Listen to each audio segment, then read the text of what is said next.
Now, Sam and Eric have written letters to each other, and neither one has seen or heard the other's letters, and I'm going to read those now. First, Sam's letter to Eric. We've been counting down every day leading up until this moment for so long, and I can't believe it's finally here. We made it. Yay. You are my big adventurous goofball. All I can think about when we're apart is what kind of adventure are we going to have the next time we're together. You are always willing to try something different and exciting, just so we can make a new memory together. This is one of my favorite things about you.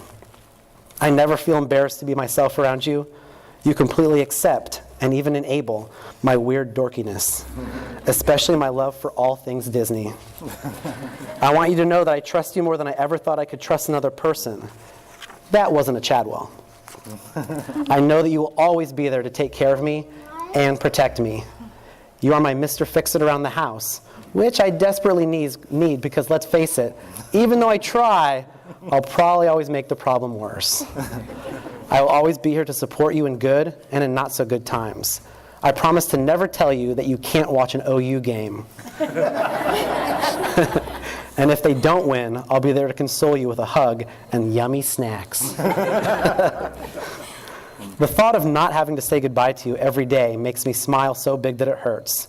I know you're going to be an amazing husband, and I hope that I can be the kind of wife that you deserve. You're my best friend, and no matter where life takes us, even if it's to Japan, I'll stay right by your side for it all.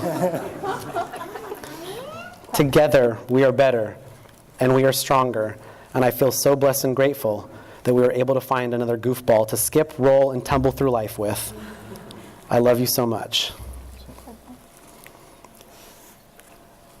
Eric's to Sam now.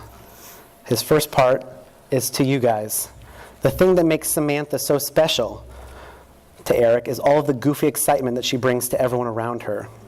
He never knows what he's going to get, and he loves it. And he fell in love with her because of that. The first time he met Samantha was at an arcade bar here in Sacramento. They played one of those old school fighting games. That's when he first got to see how much energy and competitive fire she had. She was yelling at the game, and of course, she kicked his butt. In time, he learned that this was the Chadwell way.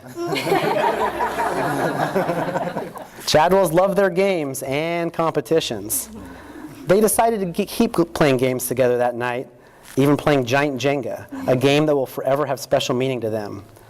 But one thing is for sure, he will never play foosball with this girl. She's a hustler. That night was the start of the most wonderful adventure of his life. Let's get back to the goofy excitement that he loves so much. Samantha is so willing to try new things and challenge the world around her. It sometimes has a tendency to get her into trouble. Motorcycles and forgotten keys. There's a story there, all right. Oh, no. But he doesn't mind.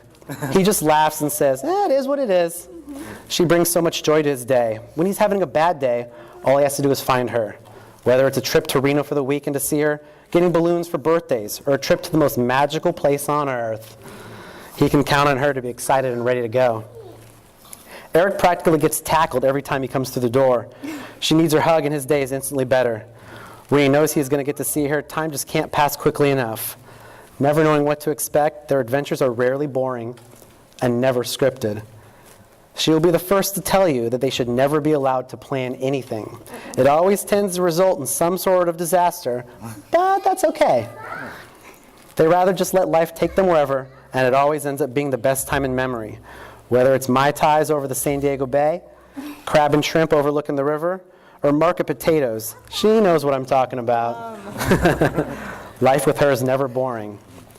And now to Sam directly. I really don't know how to truly relay how awesome you are when you're just being you.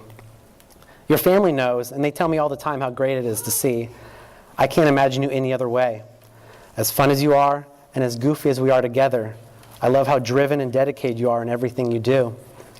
I see it every single day when you tell me about all the things you have had to overcome. You've worked so hard and have come so far in the time we've been together. I couldn't be more proud of the woman that you have become, and I'm proud to call you my wife and have you stand by my side. I can't begin to tell you how important it is that you are willing to stand beside me and support my goals and aspirations. After today, they are no longer your goals and my goals, but ours together.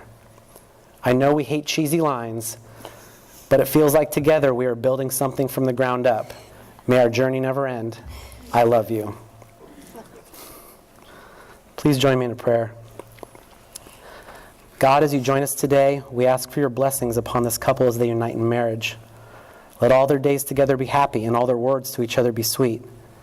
Though their paths are intertwined, let them be aware of each other's separateness. Bless their home and allow it to be a place of joy and serenity.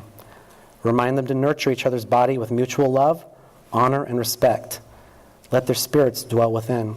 As they learn from one another, may they grow stronger as individuals and closer as a couple.